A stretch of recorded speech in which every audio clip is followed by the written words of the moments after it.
For the next part, inshallah, we have another guest speaker, Shaykh Nasir sir. I've had the fortunate a year or so we spent together teaching in Masjid Usman, and my apprentice goes back about 5 years or so to Masjid Usman. Shaykh Nasir sir is a graduate from Dilbar Madrasa. He's part of his school teacher. Along with that, he's part of an organization called Ibrahimi Foundation, Ibrahimi Madrasa, which is in Vincent Green.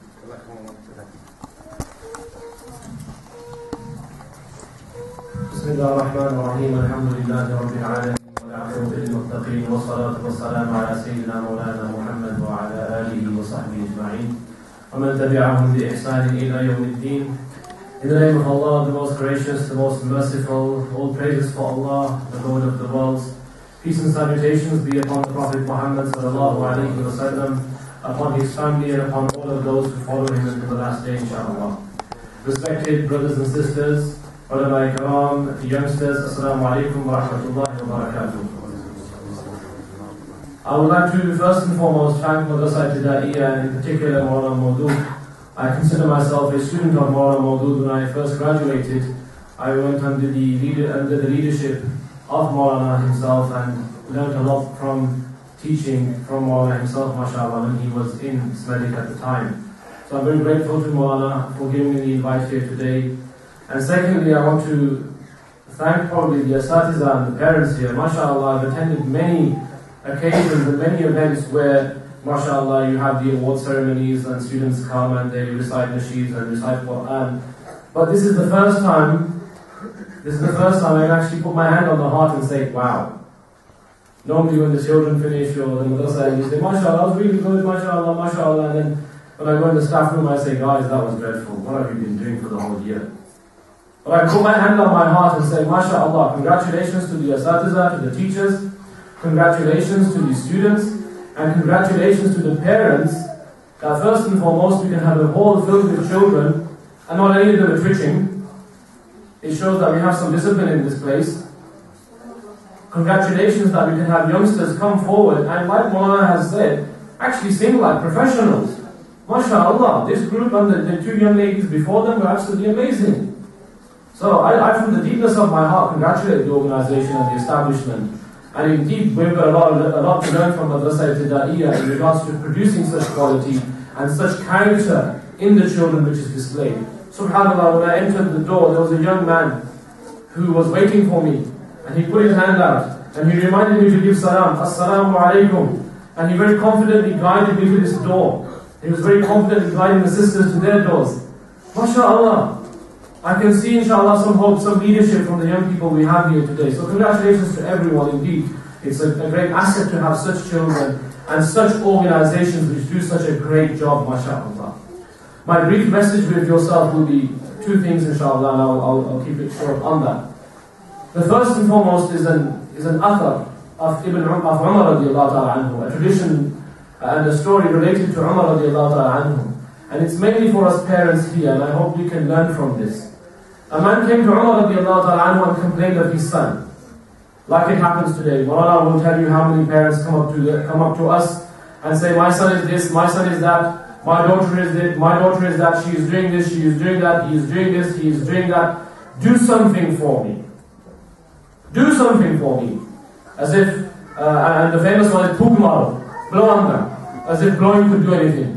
If blowing could have done anything, would have changed the world ages ago. But this is the common one we Asians, that poop on people. As if a poop will change the entire world. But anyway, this man came to Umar and started making the same complaints, that my son this, my son that, and whatever. It can't be as bad as what we hear nowadays.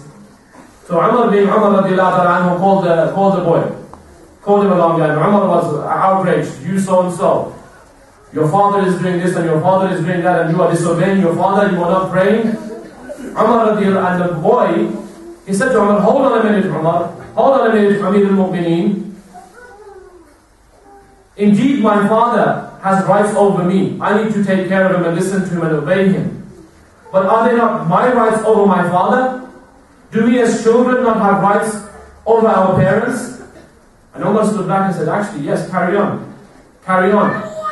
And he said, and he complained about his parents. And I don't mean to, be a sour grape here or make anyone feel bad, but I just want to reflect over this as parents. I'm a parent now as well. I have a young child. You're still sitting there, he's dying for me to quickly finish so I can take him home. But reflect over this. This young man said 3 things for parents, for adults to reflect over if we have children or have subordinates, people underneath us. The first one he said, and like Maulana Fakhruddin wasn't it, the first speaker, that when a child is born, he has a right. The child has a right. The child has a right that his parents give him a good name.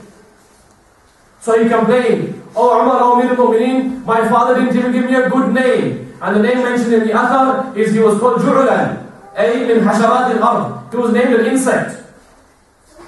So his father named him the name of an insect, like a fly or a moth or a centipede or a beetle, whatever you want to call it. So he complained. First of all, he didn't give me a good name. The second right he reminded Umar was that it's the right of a child that his father, before this child is born, before this child has been given existence from Allah, this child is given the right that the father selects a good mother. Subhanallah al-Azim. The child is not born. It is in the cells of the parents. It is in the knowledge of Allah. But these cells and this child has the right that when it comes to make the choice, the father and the mother make the correct choice. They choose the correct father and they choose the correct mother. And he complained that, "Don't talk about this man. My mother is so-and-so. She does so-and-so and she does this and she does that. What do you expect of me?" And the third complaint he made was that my father has not taught me. لَمْ يُعَلِّمْنِي شَيْئًا مِنَ الْقُرْآنِ. He has not taught me anything from the Holy Qur'an. So Umar sort of moved back, pondered for a moment, and said, "If this is the case, then you are very quick, O man, to ask for your rights, but you already forsook the rights of your child." And we need to ponder over this today.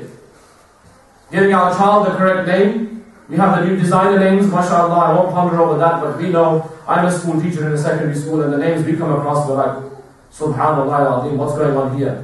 What's wrong with Zaynab and Fatima? What's wrong with Umar and Uthman and Ali? What's wrong with these names? Designer names. Subhanallah. Give them a good name of a pious person, of a pious lady, whose track record is clean, inshaAllah. Have we chose the correct mothers or the correct fathers for our children? And finally, have we taught them something from the Holy Qur'an? The one which you are doing here today. You are sending them to a madrasa, mashallah. How many hours do they have here? 2 hours. 24 hours. Your children spend 2 hours here and they spend 22 hours. Allah knows best. I don't know where they are. In home, in school, on the streets, whatever they need. 22 hours they spend out of this building. For them to be producing this in 2 hours is a miracle, wallahi al-azim. For them to be producing this, what I see in front of me today in 2 hours is amazing. But the remaining 22 hours, what is happening with them? What are we doing with them as parents? And I move on to the next point which I will finish upon. Which it was penetrating for me when I read this and heard this. Imam Ghazali rahimahullah, may Allah's mercy be upon him, who wrote the Ihya al-Ulumuddin, an amazing works which every single one of us should have in our house and read. He writes in the section of tarbiyah of children, he mentions 3 stages of children, of childhood. 3 stages we all go through. And the nasiha is this for us as well. He says the first stage of a child from the age of 0 to 7 is the stage of childhood, infancy. In this age of infancy, parents have one duty in this 0 to 7 years old. What should we do with our children? Imam Ghazali says that we've got a hand up there, mashallah, but I'm not going to take questions, well done. And he even put his hand up. Well, I'm sitting in my class saying, put your hand up, put your hand up. And this young man, he is an exemplary student, he's put his hand up, subhanallah. I need a job here, honestly. So, Imam Ghazali says from 0 to 7, he says, you need to teach your children muhabba, love. Teach your child that you love them. Teach your child that everyone loves them, and teach your child that Allah loves them, and they love Allah, and they love His Rasul. Implement it, program it, brainwash it, input it into the child. Allah loves you, son. Allah loves you, daughter. I love you, son. I love you, daughter. If you make Allah happy, Allah will love you. We do this for how many years? 7 years of input on love. Tell your child you love them. Because we know once we become lovers, what happens? You become the slaves of the lover, don't you? We all know the Leila Majnun, the Romeo and Juliet stories. Once you become a loved person and you become the beloved, then you fall into the trap of the love. So for 7 years, Imam Ghazali says, implement and inculcate the love into your children, of the parents and of Allah and His Rasul sallallahu alayhi wa sallam. Second portion, from the age of 7 to 14, Imam Ghazali says that from the age of 7 to 14 is the prime age for ta'aleem, for education. Fill them, drown them, absorb them into knowledge, all forms of knowledge. Islamic knowledge having priority, and academic knowledge, and develop their brains from the age of 7 to 14. A full whack curriculum system in which we can educate our children. Because the age from 7 to 14 is an age of absorbance, where their brain develops very quickly. If we can do the education, the basic systems are placed into the head, the programs go onto the motherboard, then inshaAllah from the age of 14 above they will quickly adapt and learn other things. So muhabba, the next 7 is of ta'aleem, and maybe the most important which we need to pay attention towards, the last 7. From the age of 14 to 21, our children are not azad, they are not free. But Imam Ghazali says that you need to create al-musahaba, a friendship with your children.